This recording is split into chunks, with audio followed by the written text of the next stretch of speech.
Okay, today I'm going to talk about 10 importing hacks to import from China quicker, more cheaply, and more efficiently. Today's a great day, not only because you're hearing me talk, but if anybody logged into their Facebook, Amazon, or California just passed a law last night that requires Amazon to collect sales tax on behalf of sellers, so I think that deserves a little round of applause.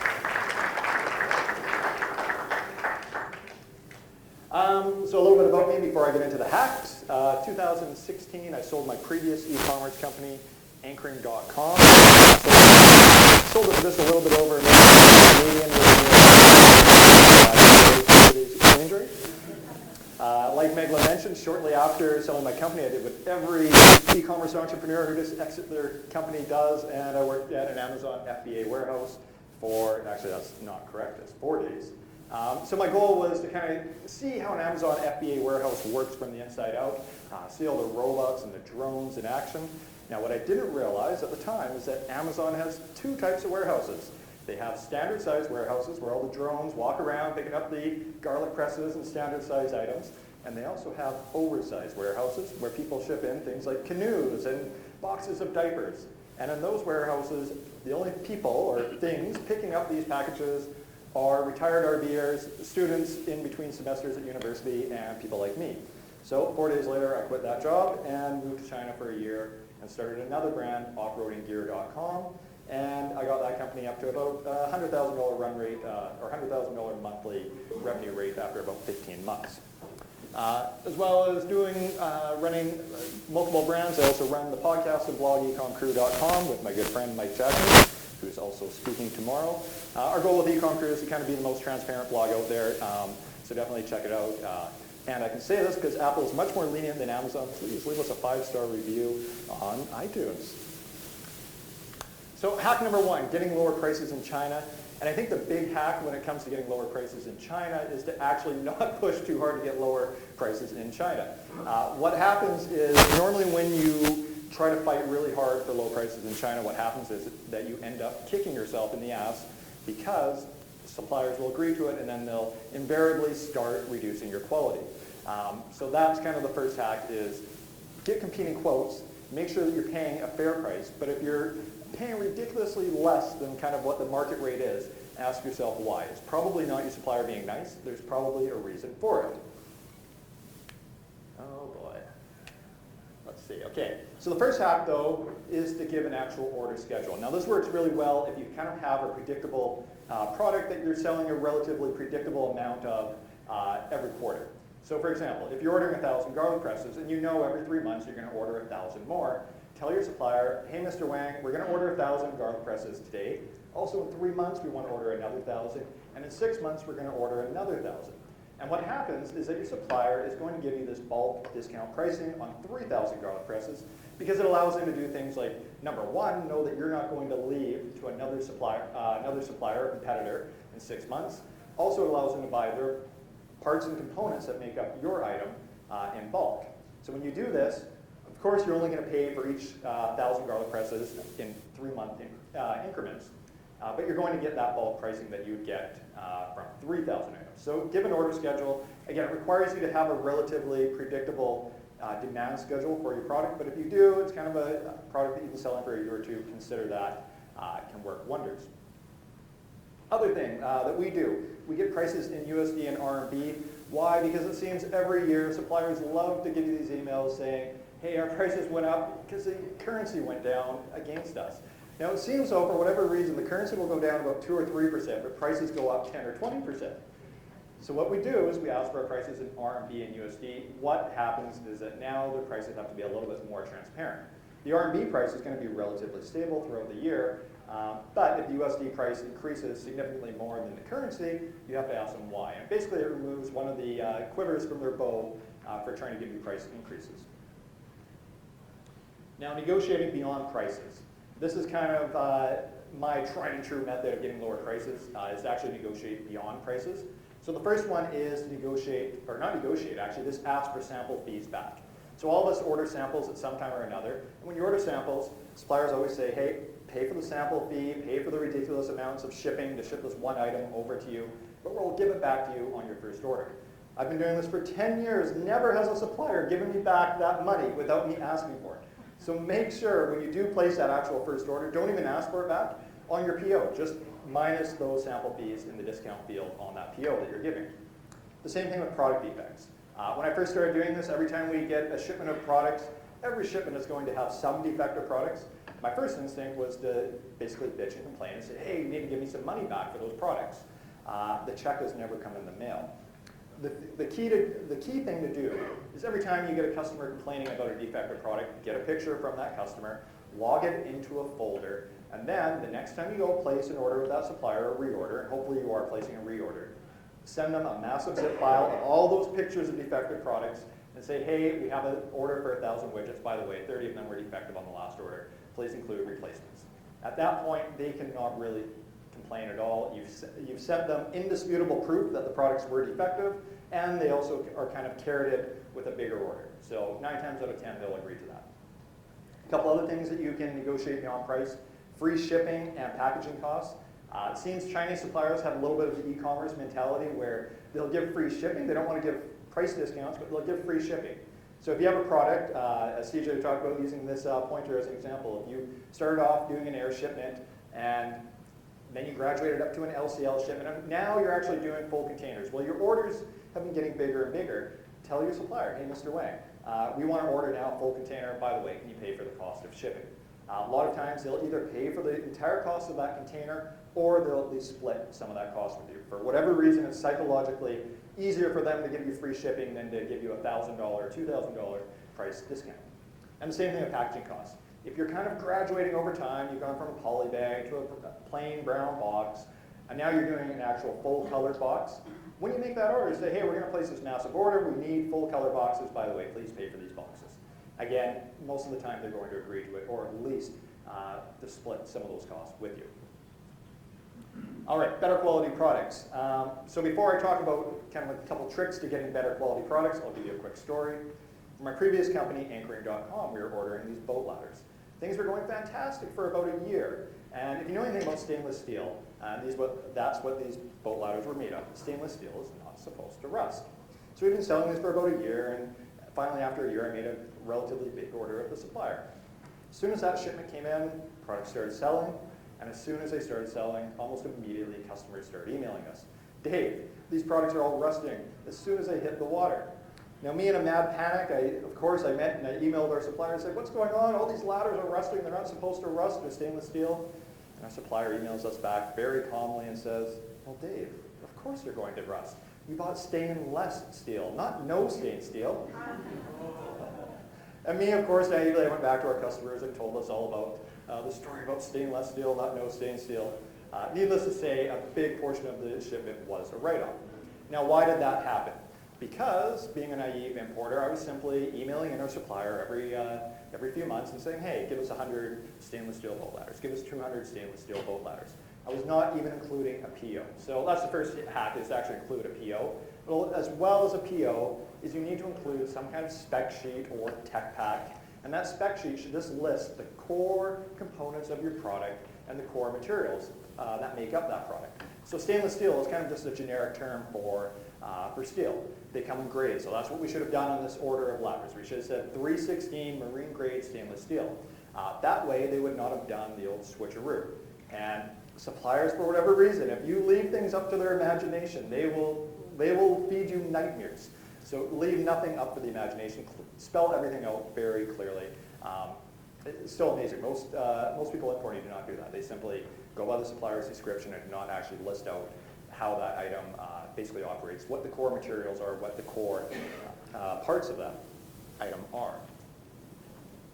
Okay, negotiating low MOQs. Just a quick one here. So we all walk around trade shows like this, and the first thing we say is, hey, what's your price, what's your MOQ?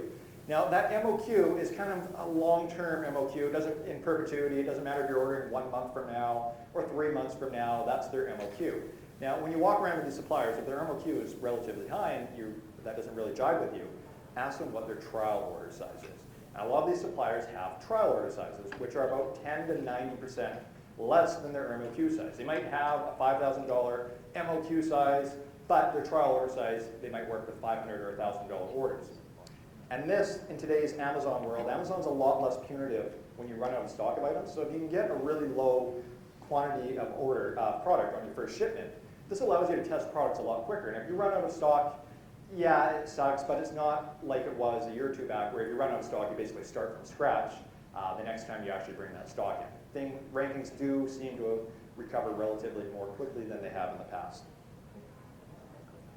Okay, hack number 5. Now things have been going great. You're importing your products. Now it's finally time to come over to China, the global sources and the Canton Fair. Coming over to China is actually, for some reason, cheaper to fly from Vancouver to Beijing than Vancouver to Toronto, but it's still expensive. So the trick is, who here got the free money the global sources was giving away for pre-registering? The 2,400 Hong Kong dollars, I think it was. So Global Sources has what many other trade shows in Asia have, and it's called a buyer sponsorship program.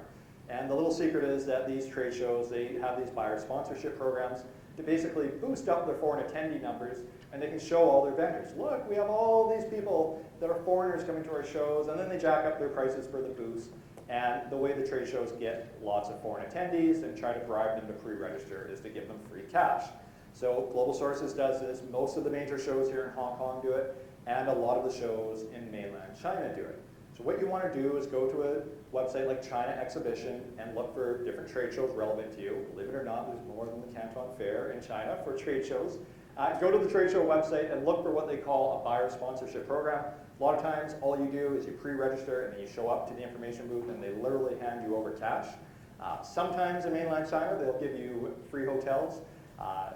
Word of caution, if they do book you a hotel, be careful. Chinese 3-star hotels are significantly different than Western 3-star hotels.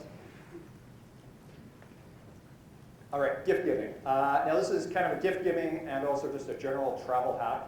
It still amazes me today when I go over to China how many of my friends, foreigner friends, do not have WeChat Pay or Alipay. And I had a good friend of mine, Mike Ketchum, tell me today he was over the weekend that he was at the train station. All the shops were closed. He needed water. He runs up to the vending machine. They don't accept any cash. They do not accept credit cards. Of course, nowhere in China accepts credit cards. And so poor Mike was thirsty. So the trick was that you need to have WeChat or Alipay. Now, WeChat appears to have been shut down to foreigners as of this year, unless you have basically residency in China. But Alipay still works, which is just as good as WeChat Pay. So the first thing you all should do right now if you're going over to mainland China, download Alipay and get registered for an Alipay account. All they need is your passport number and basically your name. Why it's important to do it right now is that China could take that away at any second, but the same that happened with WeChat for 2 or 3 years. They'll grandfather you in. Even if they take away new account registrations, they'll grandfather you in if you registered before they do that. Now the trick though is, you can register for Alipay, you can't actually put money on your Alipay. You need to find somebody that actually can deposit money onto their Alipay, i.e. any Chinese person. You give them 100 or 200 RMB and they'll just send you a little red packet. There are services like swapsy.com where you can actually pay with your credit card and they'll deposit money into your Alipay. It's just easier to find a friend that has Alipay or WeChat and get them to basically to send you the money into your account. Now the other reason why it's really important to have Alipay or WeChat Pay is that all of us, when we're visiting suppliers, most of us kind of know that gift giving in China is important, and we all bring vitamins and liquors and all these other brand name American goods. That's great, but all the other days throughout the year where you're not in China, your supplier's forgetting about you. So during special occasions, i.e. Chinese New Year or perhaps your sales rep's birthday, send them a little $50 to $100 USD red envelope.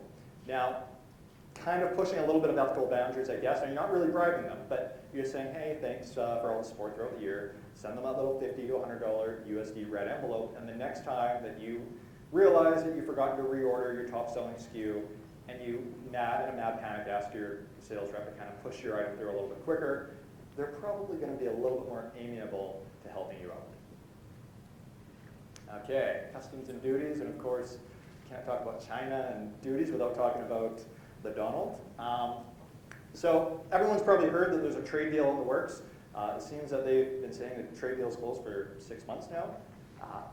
Even when it does get completed, Trump has said that they're probably going to keep the duties in effect after the trade deal is announced because they want to make sure that China's kind of obliging by their obligations in the new trade deal. So I gave you some good news with Amazon and sales tax. I'll give you some bad news is that the tariffs are probably not going away anytime soon. Now, hopefully I'm wrong.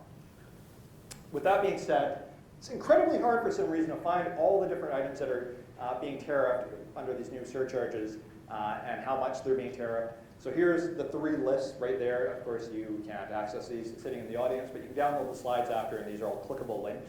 So of course, before you import anything, make sure you check to see the HS code to see what the duty rate's actually going to be. You can ask your customs broker as well, but it's just easier if you have a PDF and you can check it on your own. Okay, now how to avoid tariffs? You can't avoid tariffs without going to jail, but you can kind of delay them. So a couple things here that you can do to avoid, or not avoid, I gotta be careful, delay tariffs. The first one is you may or may not realize that when your goods come into America or Canada or most countries for that matter, they're going into what they call bond, and you don't actually have to pay duties right then and there. You have to pay duties when you remove those items from bond and are ready for sale. Now this whole concept of bonded goods is important for 2 reasons. Number 1, you can actually transit your goods through other countries in bond and never actually have to pay duties in those countries. So for us, we sell a lot in Canada and the US, and we'll sometimes ship goods through the US into Canada or through Canada into the US, depending on what kind of shipping rates we get.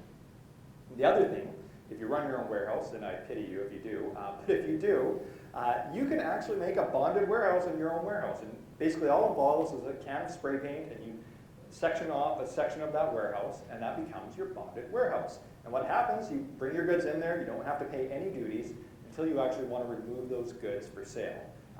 It's a little bit of a complicated topic. It's actually quite easy to set up, but if it sounds appealing to you, just research bonded warehouses in the US.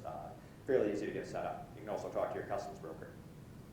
Okay, a couple other quick little hacks. Never ever, of course, pay for duties with your credit card. I did this for about 2 or 3 years, thought, oh, I'm so smart getting all these credit card points. Little did I know that my customs broker was charging me a 3% surcharge. I guarantee you, yours are too. So never ever pay for your duties with a credit card, because you are being hit with some kind of credit card fees from your customs broker if you don't check your paperwork. The other thing is with bonds. So in America, when you bring your goods into America, you have to have a bond. Now, if you're importing 1 or 2 shipments, you get what they call a single transaction bond. Normally, your customs broker is going to charge you $50 to $100 for that. However, you can also get a blanket annual bond. And a blanket annual bond, if you get it through your customs broker, it's going to charge you around $500. So you can do the math. If you're doing more than 5 or so imports per year, it's almost always cheaper to get an annual bond. Just ask your customs broker to set that up with you. However, if you're really cheap and you want to save an extra $200 or $300, you can actually get annual bonds through resellers. One example one is bonds for customs.com. They'll charge you $250 instead of $500. Okay, hack number 8, shipping directly into Amazon. So if you're shipping full containers and they're all standard size items, you should be shipping directly into Amazon for 2 big reasons. It's going to save you time and it's going to save you money, the big one being time. You can save yourself a week or 2 in transit time into an Amazon FBA warehouse. That time literally is money. So Amazon used to be a bit more of a nightmare shipping directly in there because, as you may or may not have heard, Amazon was really bad for waiting times to get actual appointment times to drop off your goods into Amazon. The past year, we've gotten appointment times pretty much the day of that we've tried to request them. So if you're shipping full containers, ship directly into Amazon. Now, the problem shipping directly into Amazon is that Amazon often will divide your shipment into multiple warehouses.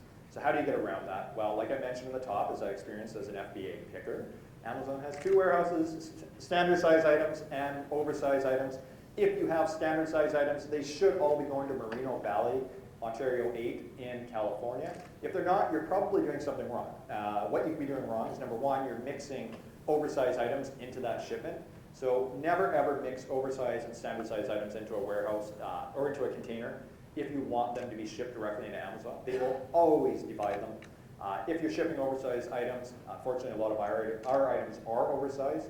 Amazon's almost always going to divide those into multiple warehouses. Unfortunately, not a TOS compliant way to get around that. So what we do every quarter when we're making our orders and our shipments, we have 1 container full of standard size items that we ship directly into Amazon, and we have 1 container full of oversized items, which unfortunately we have to have a 3PL get involved and split that shipment up. And of course, a lot of you probably know about this kind of hack. If you're shipping directly in Amazon, you want to make your ship from address pretty much any address in California. You can use the Fresh Prince of Bel-Air's house there, 251 North Bristol Avenue. That will get them to assign you, most likely, the Ontario 8 Fulfillment Center.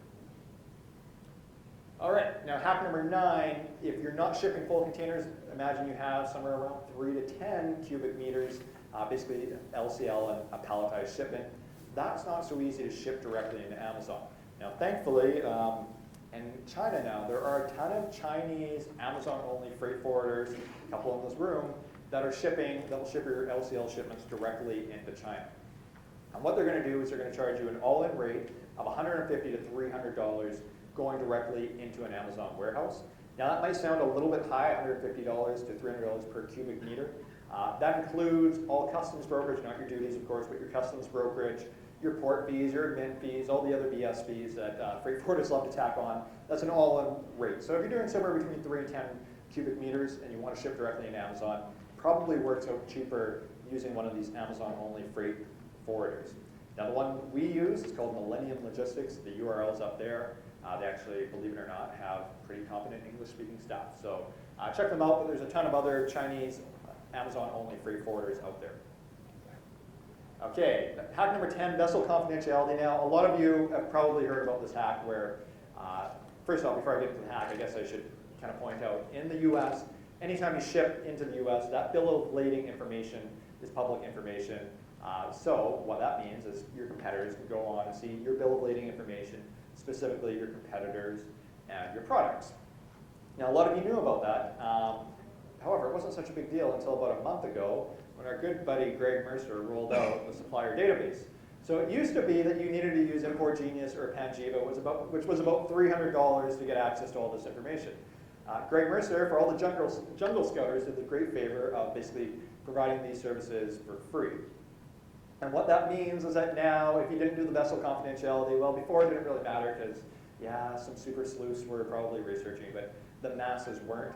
Now, I guarantee you, everyone with a Jungle Salt subscription is finding your Amazon name and your business name and typing you in and ripping off your products right this second. So how do you get around that? Email in vessel manifest confidentiality at cbp.dhs.gov. Email them in your company name and your address. Highly suggest you do it right this second because Jungle Scout now with that tool, there's going to be a lot of people snooping your product information. All right, that just about does it. Oh, hey, where's my, there we go. If you go to ecomcrew.com/global sources, you can download the slides here. Also, Mike, my partner at Ecom Crew, he also has his presentation up there too.